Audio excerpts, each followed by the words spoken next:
Muito bom dia, boa tarde, boa noite para você que estava com saudades dessa dupla dinâmica aqui, trazendo um conteúdo diferenciado para vocês aqui no YouTube, certo? No nosso canal aqui sobre treinamento, biomecânica, musculação no geral. Hoje eu vim trazer um exercício que é muito feito, muito realizado nas academias, que é o levantamento terra sumô. Já vou deixando claro para vocês que o ideal seria termos uma barra um pouco maior, para que a gente demonstrasse isso com mais técnica, até seria mais ergonômico, por assim dizer. Mas, como temos esse material apenas à disposição, também dá e a gente vai conseguir trazer um bom conteúdo para vocês, beleza? Então, primeiro de tudo, este é um exercício que falam que basicamente na posição sumô não tem uma certa valiosidade. Ana, por gentileza, só se posicione lá. Isso, pode pegar a barra. Então perceba o seguinte, não vamos falar de alinhamento ainda, tá? Esse é uma variação que coloca já um grande grau de estiramento nos adutores, ou seja, na parte interna das coxas, fazendo com que você tenha um aproveitamento também delas. Agora, por gentileza, feche os pés lá.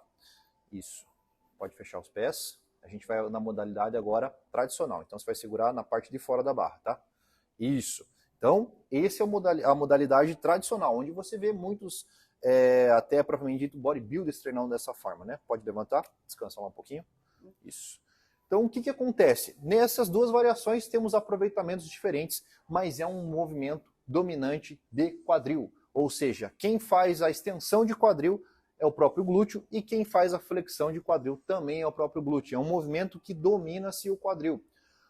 Vire de lado para mim, por gentileza. Os paravertebrais lombares, eles são exigidos de forma isométrica. Como que seria se eles tivessem grau de ação? Quando tivesse uma flexão de coluna, certo? Esse movimento de flexão, extensão de coluna. Caso não haja, bem provável que ele só atue de forma isométrica. Mas vamos falar aqui hoje sobre o levantamento terra sumô. Por gentileza, Aninha, se posicione. Então, primeiro, pode pernas bem abertas, isso. Pode trazer a barra encostada na canela, por assim dizer. Perceba que precisávamos ter uma barra um pouquinho maior, mas se a gente olhar, primeiro de tudo, joga o teu calcanhar um pouquinho mais para fora lá. Isso, só o calcanhar, só o calcanhar. Isso, beleza.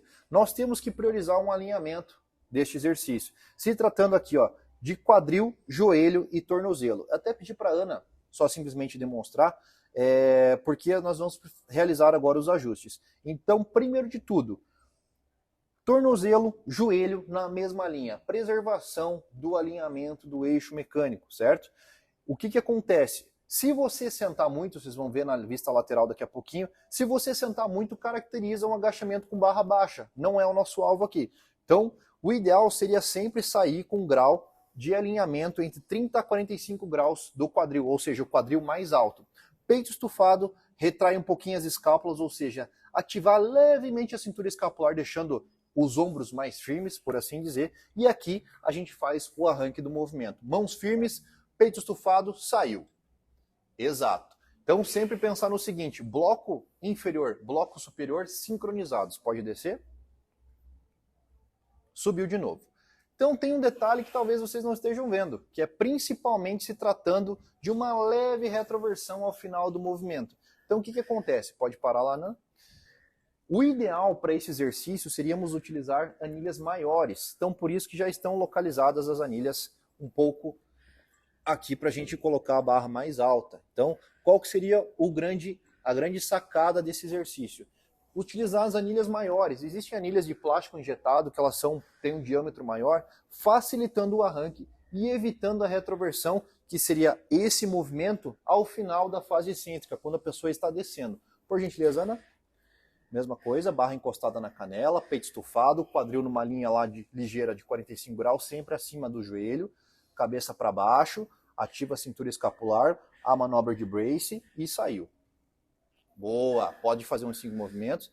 Então perceba que sempre o bloco superior e o bloco inferior eles agem por igual, por assim dizer, e assim a gente tem um alinhamento ideal deste exercício. Mais uma só?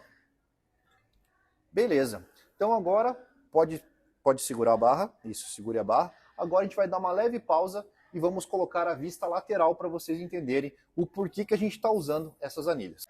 Retomando aqui a nossa aula, então, quando a gente falar de saída do exercício, agora vocês vão entender o porquê que a saída tem que ser um pouquinho mais alto alta, perdão, caso você tenha esses encurtamentos que eu vou citar.